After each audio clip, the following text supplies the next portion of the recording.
हाँ जी, स्वागत है आप सभी का आपके अपने YouTube channel sky chemistry classes में। और आज की इस क्लास में अपन देखने वाले हैं संयोजकता कोष इलेक्ट्रॉन युग्म प्रतिकर्षण सिद्धांत यानी VSEPR theory, valence shell electron pair repulsion theory. Valence shell electron pair repulsion theory. इसकी बात करने वाले हैं यानी संयोजकता कोष इलेक्ट्रॉन युग्म प्रतिकर्षण सिद्धांत की। यह सिद्धांत दिया किसने था? तो यह सिद्धांत दिया था सिज्विक और पावेल ने।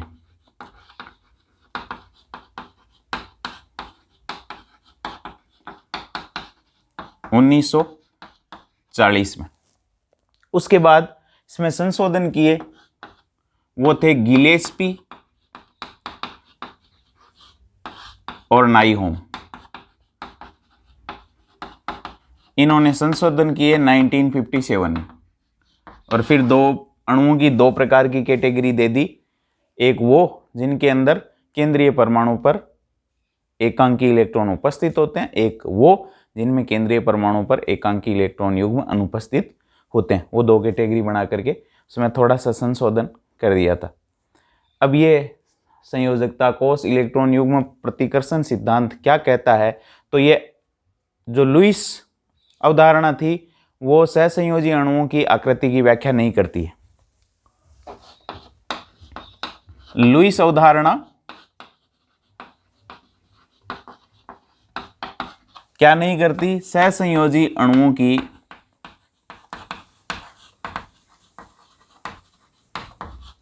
आकृति नहीं बताती। और वो आकृति बताने के लिए ही ये वेस्पर थ्योरी दी गई है। ये लुईस संरचनाएं जो थी अणुओं की, सहसंयोजी अणुओं की, उनकी आकृति की व्याख्या नहीं करती है, लेकिन वेस्पर थ्योरी अणुओं की आकृति की व्याख्या करती है। VSEPR सिद्धांत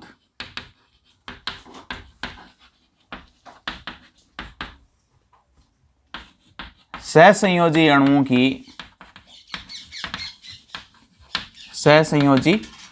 की आकृति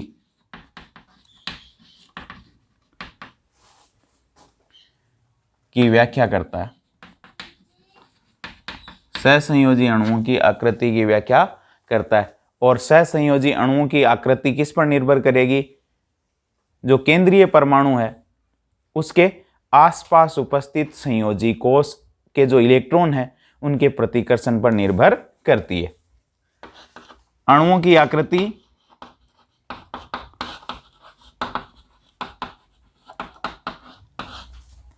केंद्रीय परमाणु के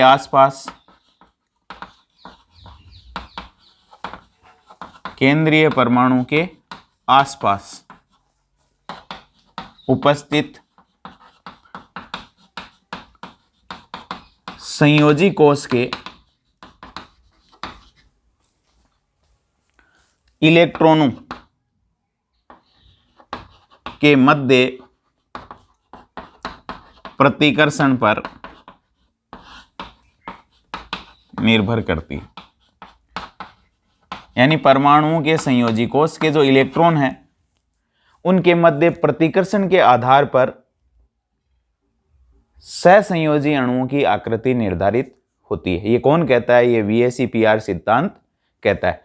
अब VSEPR सिद्धांत की ये तो मूल बातें हो गई कि सिज्विक और पावेल ने 1940 के अंदर ये सिद्धांत दिया था। गिलेस्पी और नाइहोम ने 1957 में इसे संशोधन कर दिया।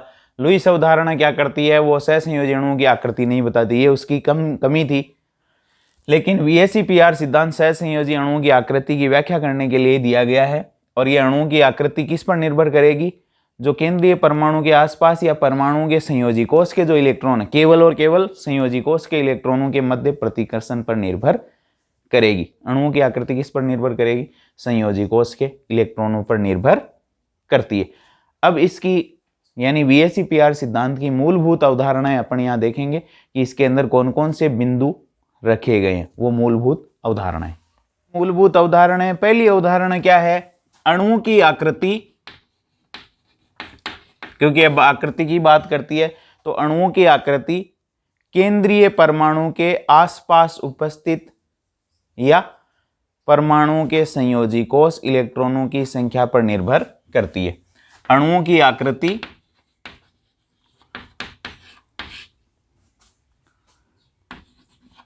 ज्यादा प्रभावित करेगा केंद्रीय परमाणु के आसपास के संयोजी इलेक्ट्रॉन। तो अणुओं की आकृति केंद्रीय परमाणु के आसपास उपस्थित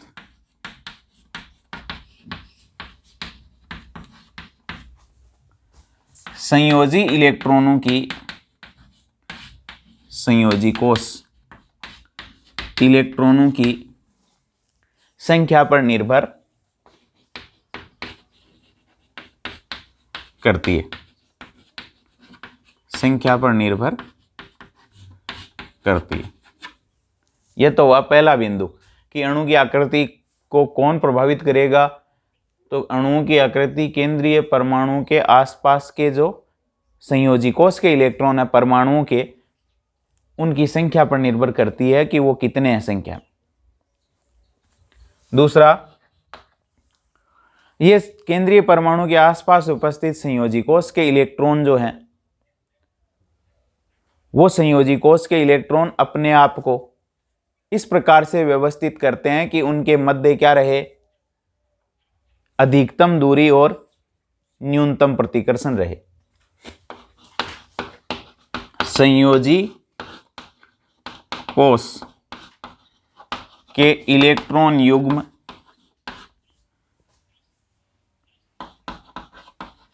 त्रिविम में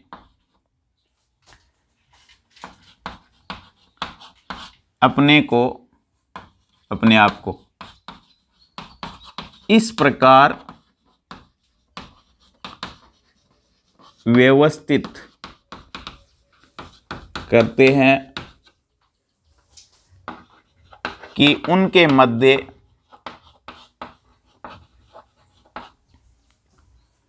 न्यूनतम प्रतिकर्षण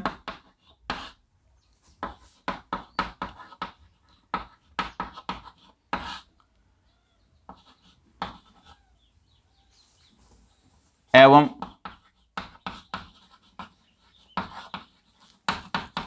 अधिकतम दूरी रहे। यानी अधिकतम दूरी रहेगी तो न्यूनतम प्रतिकर्षण अपने आप ही होगा। यानी अपने आप को त्रिविम में इस प्रकार से व्यवस्थित कर लेते हैं संयोजी कोष के इलेक्ट्रॉन कि उनके मध्य रिपल्सन जो है वो मिनिमम रहे।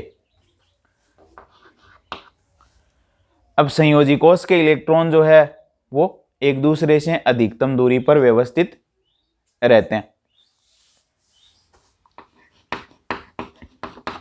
संयोजी कोष के इलेक्ट्रॉन युग्म,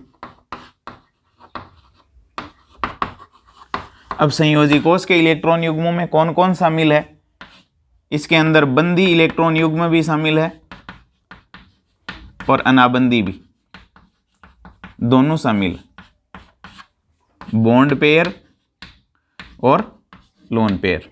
जो बंध निर्माण में भाग लेते हैं वो भी, जो बंध निर्माण में भाग नहीं लेते हैं वो भी, दोनों।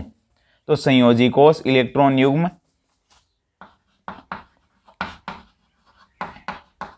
एक दूसरे से अधिकतम दूरी पर व्यवस्थित रहते हैं इस सिद्धांत के अनुसार।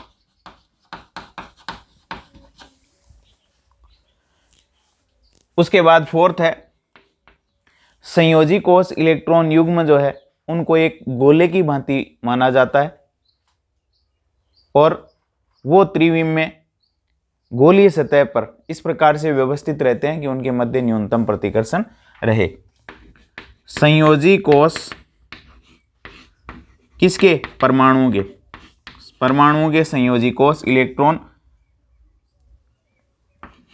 एक गोले की भांति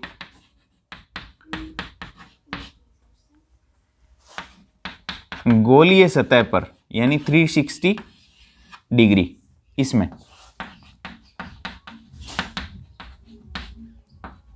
गोलीय सतह पर इस प्रकार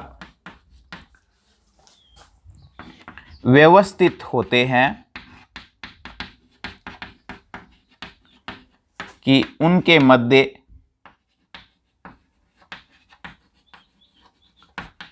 न्यूनतम प्रतिकर्षण रहे, न्यूनतम प्रतिकर्षण, और दूरी क्या रहे, अधिकतम रहे।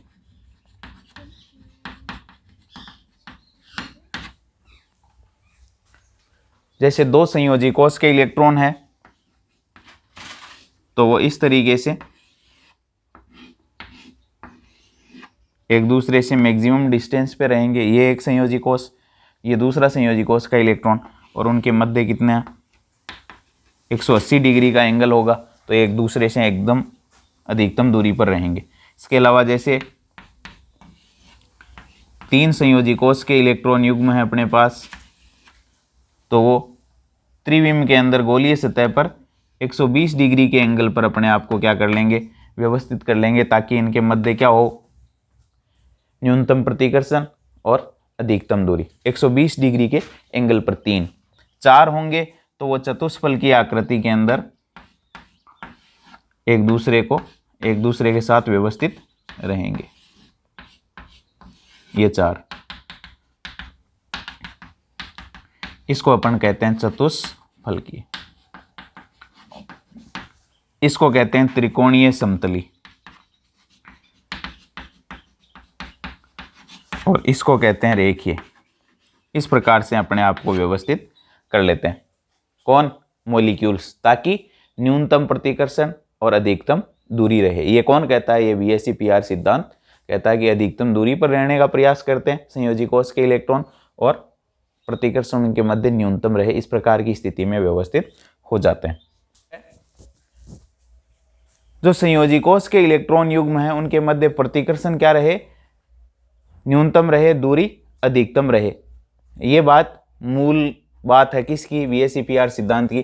तो VSEPR सिद्धांत में जो बहुआबंध के इलेक्ट्रॉन है उनको एकल सुपर युग्म के रूप में माना जाता है, यानी उनको एक ही युग्म काउंट किया जाता है। VSEPR सिद्धांत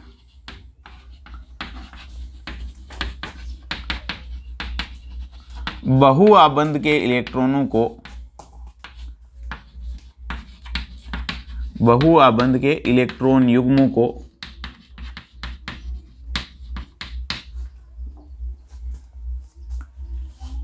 एकल सुपर युग्म, एकल सुपर युग्म समझता है। क्या मानता है, एकल सुपर युग्म मानता है। VSEPR सिद्धांत बहुआबंध के इलेक्ट्रॉन युग्मों को एकल सुपर युग्म, यानी डबल बॉन्ड और ट्रिपल बॉन्ड है, उनको एक ही युग्म काउंट करता है। डबल बॉन्ड या ट्रिपल बॉन्ड बराबर क्या, एकल सुपर युग्म, एक ही युग्म काउंट करता है। एकल सुपर युग्म नया शब्द दे दिया इनके लिए, एकल सुपर युग्म। और सिक्स्थ बिंदु है कि VSEPR सिद्धांत उन सब अणुओं पर भी लागू होता है जिनकी एक से अधिक अनुनादी संरचनाएं होती है। VSEPR सिद्धांत उन सभी अणुओं पर लागू होता है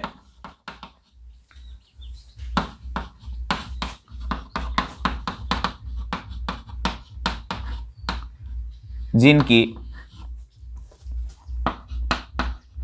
एक से अधिक अनुनादी संरचनाएं होती है। इन पर भी इसको लागू किया जा सकता है VSEPR सिद्धांत को। जिनकी एक से ज्यादा अनुनादी संरचनाएं होती है उन पर भी यह लागू होता है।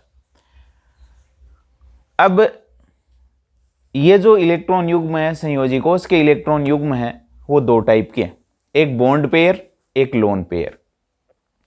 तो उनके मध्य जो प्रतिकर्षण अन्योन्य क्रियाएं हैं वो कौन से में ज्यादा होगी, कौन सी स्थिति में कम होगी। संयोजी कोश इलेक्ट्रॉन युग्म जो है वो दो टाइप के होते हैं।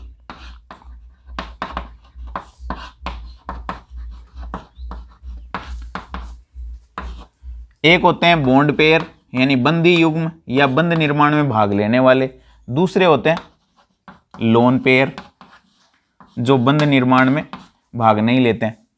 बंदी युग्म बॉन्ड पेयर और एकांकी इलेक्ट्रॉन युग्म लोन पेयर भाग लेते हैं बंद निर्माण में, भाग नहीं लेते हैं। अब इनके मध्य जो प्रतिकर्षण अन्योन्य क्रियाएं हैं वो किस प्रकार की होती है? तो संयोजी कोष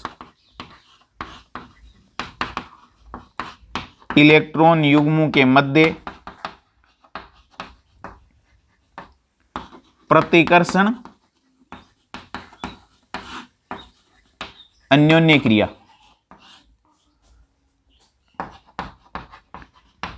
वो कौन सी स्थिति में ज्यादा होती है, कौन सी में कम होती है? तो लोन पेयर क्या होते हैं? प्रतिकर्षण सबसे ज्यादा करते हैं। क्यों? क्योंकि लोन पेयर जो है वो किसी परमाणु पर स्थानगत होते हैं, यानी लोकेलाइज्ड होते हैं, पड़े रहते हैं। और जो एक स्थान पर पड़े रहते हैं वो आपको पता है खाली दिमाग शैतान का घर है, खब्बी करेंगे। तो लोन पेयर प्रतिकर्षण सबसे ज्यादा। फिर प्रतिकर्षण होता है जो पड़े रहते हैं वो एक दूसरे से प्रतिकर्षण, जो ठाले बुल्ले हैं जो कोई काम नहीं कर रहे हैं उनके बीच में रिपल्सन सबसे ज्यादा है। गांव में ताश खेल रहे हैं लड़ाई करेंगे, शराब पीने वाले क्या करेंगे? एक दूसरे के साथ क्या करेंगे? धक्का मुक्की करेंगे। तो कोई काम के नहीं है, सबसे ज्यादा जगह घेरेंगे, आसपास के वातावरण को प्रभावित करेंगे, प्रतिकर्षण इनमें सबसे ज्यादा होगा। फिर लोन पेयर बॉन्ड पेयर, अब एक जैसे दोनों नहीं मिल रहे, यानी ठाले बुले दो नहीं है, तो फिर जो ठाला बुला है, जो कोई काम नहीं कर रहा पड़ा है, वो क्या करेगा? वो जो काम कर रहा है उसको परेशान करेगा। तो दो निठल्ले हैं, उनके बीच में सबसे ज्यादा प्रतिकर्षण। फिर निठल्ले के बीच में और काम करने वाले के बीच में प्रतिकर्षण होगा। और फिर सबसे कम प्रतिकर्षण की स्थिति होगी जो काम करने वाले हैं उनके बीच, यानी बंदी युग्म के मध्य प्रतिकर्षण क्या होगा? सबसे कम होगा, क्योंकि ये भी काम कर रहा है, वो भी काम कर रहा है। जो काम करने वाले अपने काम में ही व्यस्त रहते हैं, प्रतिकर्षण सबसे पहले ये कि लोन पेयर स्थानगत होते हैं। एलपी क्या होते हैं? परमाणुओं पर स्थानागत होते हैं, यानी लोकेलाइज्ड, यानी एक जगह पड़े रहते हैं, इसलिए प्रतिकर्षण सबसे ज्यादा करेंगे।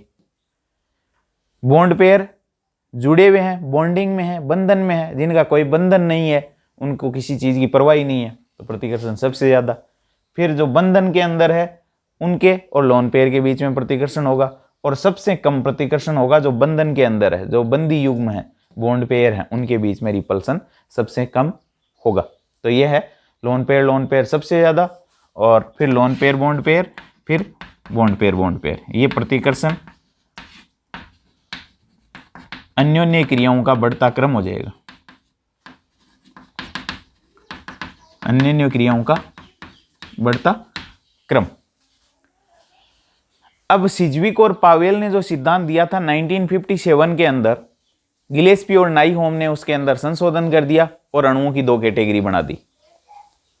क्योंकि ये लोन पेयर प्रतिकर्षण होगा, जिनमें लोन पेयर बॉन्ड पेयर होगा, जिसमें बॉन्ड पेयर ही होगा, तो आकृति को ये प्रभावित करेंगे। तो उसने दो कैटेगरी बना दी। एक कैटेगरी वो जिसके अंदर अणुओं के केंद्रीय परमाणु पर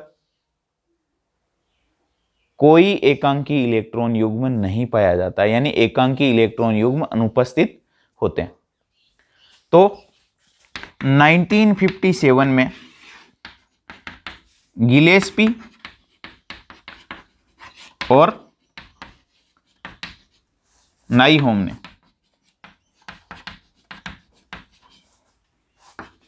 अणुओं को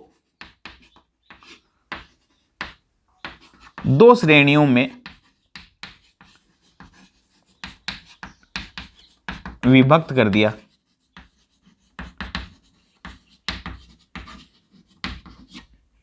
दो श्रेणियों में विभक्त कर दिया। वो श्रेणियां कौन सी थी? वो दोनों श्रेणियां अपन देखेंगे। अब देखो अणुओं की दो श्रेणियों में पहली श्रेणी वो है अणु जिनके केंद्रीय परमाणु सेंट्रल एटम जो बीच वाला है, केंद्रीय परमाणु पर एकांकी इलेक्ट्रॉन युग्म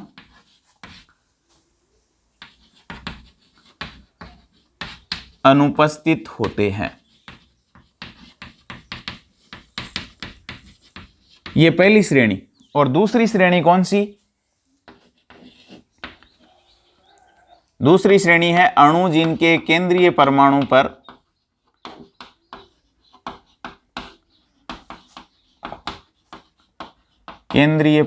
पर एकांकी इलेक्ट्रॉन युग्म उपस्थित होते हैं। ये दो श्रेणियां बना दी किसने? सिज्विक और पावेल के सिद्धांत में संशोधन करते हुए गिलेस्पी और नाइहोम ने। अणु जिनके केंद्रीय परमाणु के ऊपर एकांकी इलेक्ट्रॉन युग्म अनुपस्थित होते हैं। अपन यहां पहली कैटेगरी की बात करेंगे, अणु जिनके केंद्रीय परमाणु पर एकांकी इलेक्ट्रॉन युग्म अनुपस्थित होते हैं। उन अणुओं की पहले बात करेंगे कि उनकी आकृतियां कैसी होंगी। तो पहली कैटेगरी लेते हैं, अणु जिनके केंद्रीय परमाणु पर एलपी अनुपस्थित होते हैं। इसकी बात हो रही है। तो अपन यहां अणु देखने वाले हैं, अणु का प्रकार देखने वाले हैं। तो अणु का प्रकार, किस टाइप का मॉलिक्यूल है। फिर इलेक्ट्रॉन युग्मों की संख्या, उनके पास कितनी होगी। इलेक्ट्रॉन युग्मों की व्यवस्था देखेंगे, इलेक्ट्रॉन युग्मों की व्यवस्था, अणु की आकृति देखेंगे और उदाहरण देखेंगे। अब देखो अणु का प्रकार जो है वो है AB2, इस टाइप का AB2 टाइप का।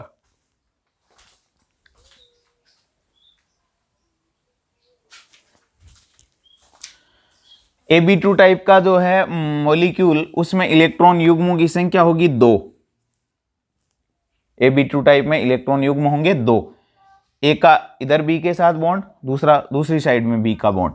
तो 2 इलेक्ट्रॉन युग्म है, उसमें डबल बॉन्ड ट्रिपल बॉन्ड एक ही कैटेगरी में काउंट होंगे, उनको एकल सुपर युग्म माना जाता है। अब इलेक्ट्रॉन युग्मों की व्यवस्था देखो, A और ये एक इलेक्ट्रॉन युग्म, ये दूसरा इलेक्ट्रॉन युग्म, यानी इलेक्ट्रॉन युग्म 2 है तो वो अपने आप को 2 परमाणुओं के साथ, ये केंद्रीय परमाणु है वो 2 परमाणुओं के साथ जुड़ा हुआ है, तो इलेक्ट्रॉन युग्म में भी 2 चाहिएंगे। उनकी व्यवस्था इस प्रकार से होगी कि उनके मध्य क्या रहे, न्यूनतम प्रतिकर्षण रहे। और न्यूनतम प्रतिकर्षण 2 के मध्य तब रहेगा जब उनको एक दूसरे से 180 डिग्री के एंगल पर व्यवस्थित कर दिया जाए। तो देखो A, ये B और ये B, ये बॉन्ड एंगल कितने का हो जाएगा, 180 डिग्री का। और आकृति कैसी हो जाएगी, रेखीय हो जाएगी। और इसका एग्जाम्पल हो जाएगा BeCl2। BeCl2 यहां लोन पेयर कोई भी नहीं है, ध्यान ये रखना। इलेक्ट्रॉन युग्म जो है उनकी संख्या में जो लिख रहे हैं वो बॉन्ड पेयर सारे हैं, लोन पेयर कुछ भी नहीं है, यानी ये बंधु में लगे हुए हैं। लोन पेयर की यहां बात नहीं हो रही है, क्योंकि अपन उन अणुओं की बात कर रहे हैं जिनके केंद्रीय परमाणु पर लोन पेयर अनुपस्थित होते हैं। फिर अपन आते हैं AB2 से AB3। AB टाइप के मॉलिक्यूल जो हैं, अपन ने AB2 से शुरू इसलिए किया है, AB टाइप के जो मॉलिक्यूल हैं उनके अंदर क्या होता है, एक सीधी रेखा होती है, 2 परमाणु लगे हुए हैं A और B, तो उनकी आकृति हमेशा ही क्या होगी, रेखीय होगी। इसलिए इनकी आकृति की व्याख्या और बात अपन नहीं कर रहे हैं, AB2 से शुरू कर रहे हैं। फिर AB3, इलेक्ट्रॉन युग्म कितने, 3। युग्मों की व्यवस्था इस प्रकार से रहेगी कि उनके मध्य क्या रहे, अधिकतम दूरी और न्यूनतम प्रतिकर्षण रहे। तो ये 3 युग्म 360 डिग्री में लगाओगे तो 3 का भाग दे दो, 120 डिग्री के एंगल पर रहेंगे। फिर ये A, B और ये B, ये 120 डिग्री का एंगल रहा, 120 डिग्री। अब 120 डिग्री में आकृति कैसी होगी, ये आकृति देखो त्रिकोणीय समतली है। यदि मैं इन तीनों को यूं मिला दूं, त्रिकोणीय समतली, और इसका एग्जाम्पल कौन हो जाएगा, BF3 और BCl3 टाइप के जो मॉलिक्यूल हैं वो इस टाइप की आकृति रखेंगे। यहाँ B आ जाएगा, यहाँ F BF3, bond angle 120 degree. फिर आते हैं अपन AB4 टाइप के मॉलिक्यूल। इलेक्ट्रॉन युग्म 4 परमाणु जुड़े हुए हैं केंद्रीय परमाणु के साथ, तो इलेक्ट्रॉन युग्म आ जाएंगे 4। इलेक्ट्रॉन युग्म की व्यवस्था जो है वो इस टाइप से रहेगी, 1 2 3 और ये 4।